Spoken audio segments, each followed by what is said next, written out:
এই সন্ত্রাসবাদ পতাকা যদি পরশ করে থাবা, এই সূক্ষ্ম বারুদ হাতে নিয়ে ফির খেলে যদি কেউ দাবা, কোটি মানুষের প্রাণের কুটিরে আগ্রাসনের হাত যদি কেউ বাড়ায়, তবে আবার যুদ্ধ হবে। সবাই আবার যুদ্ধ হবে, আবার যুদ্ধ হবে, আবার যুদ্ধ হবে। কি আপনারা ঘুমিয়ে পড়ছেন নাকি? এই দেশের প্রতি যদি কোনো দাদা বাবুরা চোখ রাঙায়, দাদা বাবুরা যদি আমাদের এই শান্ত সবুজ পতাকায় আগ্রাসনের হাত বাড়ায়, ওই দাদা বাবুদের হাত তাদের শরীরে রাখবো না, হাত ছেড়ে ডাস্টবিনে ফেলে দিব। জোরে বলে ঠিক কিনা?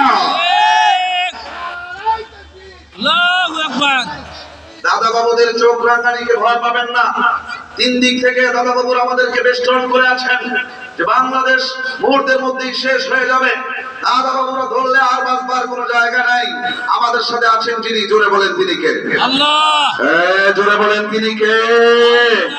দেয়ালে যখন পিঠ থেকে যাবে, ইমানদার সাহস নিয়ে যখন সামনের দিকে এগিয়ে যাবে, ইমানদারদেরকে গায়েবী সাহায্য করবেন যিনি, জোরে বলেন তিনি কে? সাহস হারানো যাবে না, মনোবল হারানো যাবে না। ওরা 130 কোটি জনগণের এক দেশ, ওরা বিশাল বড় এক দেশ। বাংলাদেশ ছোট্ট এক ভূখণ্ড, এই দেশের মানুষ মাত্র 18 কোটি, ওরা 130 কোটি। তাতে কি হয়েছে? আমাদের সাথে আছেন যিনি, জোরে বলেন তো তিনি কে? আর একটু জোরে কন্যা তিনি কে? এই দেশ রক্ষার জন্য যদি নিজের জীবন দেওয়া লাগে, দেশ রক্ষার জন্য যদি নিজের শরীরে তাজা রক্ত জমিনে ঢেলে দিতে হয়, এই দেশের স্বাধীনতা সার্বভৌমত্ব রক্ষার জন্য যদি কাপড়ের কাপড় পরে ভয়ে ঝাঁপিয়ে পড়ে আমরণ আন্দোলন করতে হয়, তবুও দেশ রক্ষা করবো। কোন জালেমের হাতে এই দেশ তুলে দিব না, দিব না। রাজি আছেন যারা? হাত তুলে দেখান তারা, ইনশাআল্লাহ।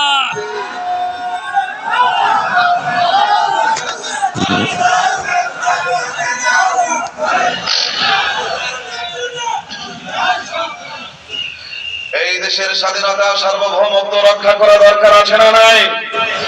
যারা বলে ওলামা একরাম দেশদ্রোহী, ওলামা একরাম দেশপ্রেম নাই, ওলামা একরাম দেশকে ভালোবাসে না, আমরা বলি ওলামা একরামের অন্তরে এই দেশের প্রতি যেই ভালোবাসা মহব্বত আছে, বাংলাদেশের আর কোন কমিউনিটি, কোন জাতি গোষ্ঠীর অন্তরে এত দয়া মায়া ভালোবাসা নাই। জোরে বলো ঠিক কিনা? আমরা আমাদের প্রতিটি মোনাজাতে আল্লাহর কাছে বারবার বলি, আল্লাহ এই দেশের স্বাধীনতা সার্বভৌমত্ব হেফাজত করো, আল্লাহ এই দেশ রক্ষা করো, এই দেশের জনগণের উপরে রক্ষা করো, আল্লাহ এই দেশকে বালা মুসিবত থেকে তুমি হেফাজত করো। এই দোয়া যারা দেশ প্রেম দিয়ে মুখে ফেনা তোলে তারা কিন্তু করে না, আমরাই করি। কথা বলেন ঠিক কিনা? আর একটু জোরে বলুন ঠিক কিনা? সম্মানিত হাজিরিন,